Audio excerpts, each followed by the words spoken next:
Grammy and Oscar-winning singer-songstress Melissa Etheridge will be performing with the Boston Pops for Berkeley Night at the Pops with Melissa Etheridge, featuring winners of the Berklee College of Music Singer-songwriter competition on Thursday, June 12th at 8 p.m. For more information, visit bostonpops.org, or for Melissa's latest news, visit melissaetheridge.com. Thank you for taking the time to be on the phone with me. It's my pleasure.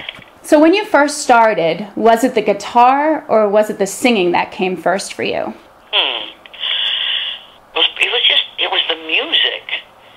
And I guess I started singing in choirs, like church choir and choir at school, about the same time that when I was 8 years old, my father brought a guitar home. Now, I brought it home for my sister, but I wanted to play it really badly, and they said I was too young, and the teacher said, no, it'll hurt her fingers, and I said, please, please, please, and they finally just let me do it, just to prove me wrong, but I proved them wrong, and I just kept playing. So the guitar was probably the thing I studied, but I was always singing.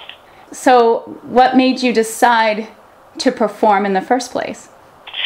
Well, one of the first memories I have is listening to the Beatles sing I Want to Hold Your Hand on a transistor radio when I was about 3 years old, and it was just thrilling. And I liked when I would be in a choir in school and we would get up in front of people and perform. It was an exciting, nervous, I liked that feeling that I would get when I would do that. And so the more that I would play guitar and could do it myself and do it for other people, and the more that they'd sit there and listen to me, and the more they'd say, hey, that's good, I was just hooked.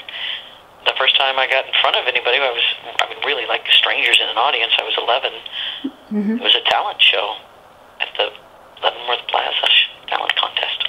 And you loved it. And I loved it. I was hooked. And then there was a band there, and I started playing with the band, and then the rest is history. So you took lessons when you played the guitar, or did you think you taught yourself a bit? No, I took lessons from a wonderful teacher at the Tune Shop in Leavenworth, Kansas. Oh. His name was Don Raymond. He was an old jazz guitar player who had a horrible accident and got his fingers cut off. So now he was just teaching. So he was a little bit bitter. He was a stern teacher, but he was amazing.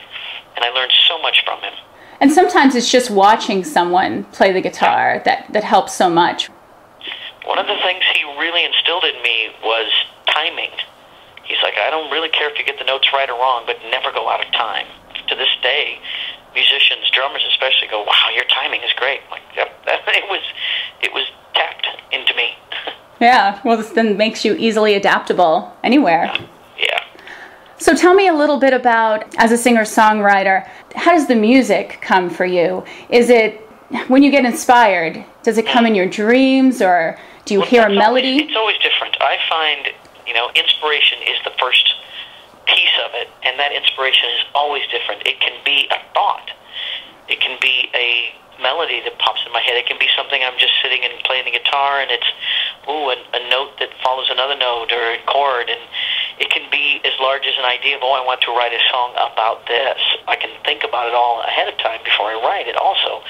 Many, many different inspirations, but it always comes from some spark.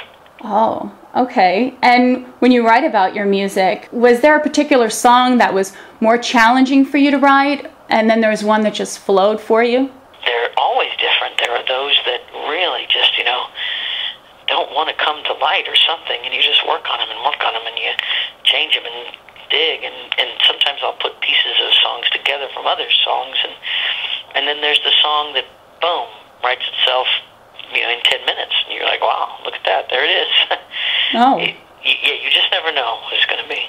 Which one do you think that would be? A one that just flowed for you, for example? Oh my gosh. Let's see. Come to My Window took a long time. Come to My Window was kind of pieces of things. I'm the only one who wrote that in one bus ride in Europe. Yeah. You read stories about people writing music. For example, I believe Phil Collins wrote like Susu Studio in his car on the way to the studio. Yeah. It's amazing. Yeah. I just wrote a song on the plane the other day, a really good song. It's just, you never know. The songwriting is kind of like a muscle, and if you just keep doing it, then you can do it easily, but if you haven't done it for a long time, then it's going to be harder to work back up into that. Because once you get the creative process flowing, once you get it going and running on all pistons are firing, it's good. You can hop into it and do it quickly. Now, I know one of the big songs for you was you leading up to winning an Oscar, which I Need to Wake Up. Yeah. Now, how was that for you? Was it just something totally unexpected? Yeah, because when Al called me, he said, "Hey, Melissa, would you like to come down and see my slideshow?" And everybody who knew Al Gore knew that, he lived about global warming. That was his life. And he would, when you'd have him for like a dinner party, you would just sit there and for like a half an hour, and he'd talk about global warming, and you were like, "Aw." And so, the slideshow was, "Oh, isn't that sweet? He's doing a slideshow." Before I saw the slideshow, he asked me to, he goes, "We're making a little documentary about it, and if you'd like to, I would love to have you do a song." And I thought, "Oh, that's sweet. It's going to be played in high schools or something, Wow. And then World, and I was like, "Holy cow, that was huge." It was a beautiful, beautiful time, beautiful moment, and I'm really lucky and proud to have been part of it. What went through your mind when you won? Oh, when I realized I was being nominated and I saw that it went out into the world, it was a time of great change. This is 2006. There was a big change in my life. I'd just gone through breast cancer. Mm-hmm. And it was the earth, the world kind of going, there's new issues. We can't be like we used to be. There's new things. There's a new generation. And I need to wake up. I need to wake up to these things. So it felt really good to walk up there and just say, I'm just so proud. I'm so happy to be part of the generation of change, the things that we're going to do. And we are. We're changing a lot of things. And I know you had a tremendous performance with Joss Stone. That was personally very phenomenal. meaningful to me. Just phenomenal. So what musicians or styles do you admire most? I admire any artist, and it does not matter what style, that is working with an element of truth, and the truth in themselves, or coming from that genuine place, the place that I call truth. And you can hear it in everything from a folk song to a rock song to a rap song. It doesn't matter. When they have that truth in there, it resonates inside myself. Is there any songs that you might listen to that you say, wow, that gives me a great idea? Oh, yeah, constantly. That's all we do is become inspired by other people. That's how we do it. Now, my dad is a musician, and he's a guitarist specifically. He wanted me to ask you, what do you think of vinyl? Oh. I know this sounds so silly, but what did you think of vinyl? I love vinyl. I think vinyl is a specialty part of music listening. I think there are people who love music and they love the experience and the warmth that vinyl gives them that you don't get digitally. When you record something on tape and then it's put on vinyl, there's a realness that is saved there that is lost in digital recording. Now, some people don't mind that. They just want to hear it and they don't think that it sounds differently digitally. But I love the people whose ears can hear the difference and they listen to music on that level. I think that vinyl is never going away. It will always be a specialty way of listening to music. It's such a deeper, richer sound. Yes. So as far as your latest song goes, I believe it's Uprising of Love. Mm-hmm. Now there's a lot of things involved with Uprising of Love. It benefits the Uprising of Love Coalition, and you actually have a tutorial on how to play the song on your website. Yeah, those are my fans. I have a lot of fans who are guitar players, and my management said, "Hey, well, what do you think about doing this thing and showing people how to play it?" I said, "That's sweet, that's great." So I thought I'd do that. The song itself, it stands alone. I'm not going to put it on the next album. It wasn't on any album. It's a coalition. It's a movement. It's a plea and a statement of love and another way to look at the change that is happening, not only in our country, but in the whole world. And how that change begins with each of us, and that's what the Uprising of Love is about. Yes, it's such a good movement. It really is. Thank you. Now, I wanted to get into the upcoming event. Now, this is your first time performing with the Boston Pops. Oh, yes. First time, really. I mean, I performed I Need to Wake Up with the Oslo Symphony, but this is the first time I performed my songs like that with, the Pops or anybody like that, and I'm just thrilled. It's just, I'm very, very excited about coming and doing it. And what excites you most about the event? There's something very special about playing music with other people. I love doing it in a band. It's a special thing that humans can do, is we can set rules and time and parameters, and we can all play and create a feeling, a music. And to do it on such a large level with so many musicians and creating a moment, that's just magic. That's a miracle. And live music is just so incredible.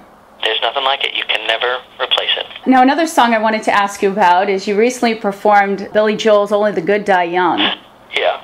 And that was at the Billy Joel Town Hall, hosted by Howard Stern. How did you get involved with that? Howard asked me, Howard's people, I mean, he didn't call me.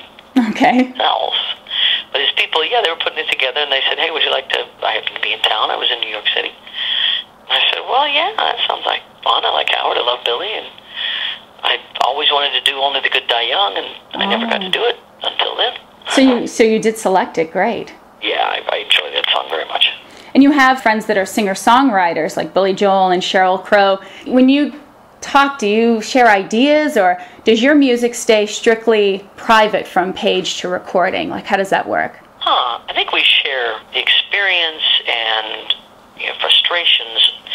It's funny, songwriting is such a funny art and a funny business that there's an agreement that if you are talking about songwriting, you are always, unless you say, okay, this is off the record, I'm just giving you opinion or something, the credit for writing songs is very, Nashville rules is anybody who's in the room gets credit on the song. So you keep your things as you're writing them pretty close, but once you get stuff out, once you record it, it's a different story. Yeah, so you share a little bit. Yeah, sure. As far as being on stage, what do you hope people can take with them when you perform?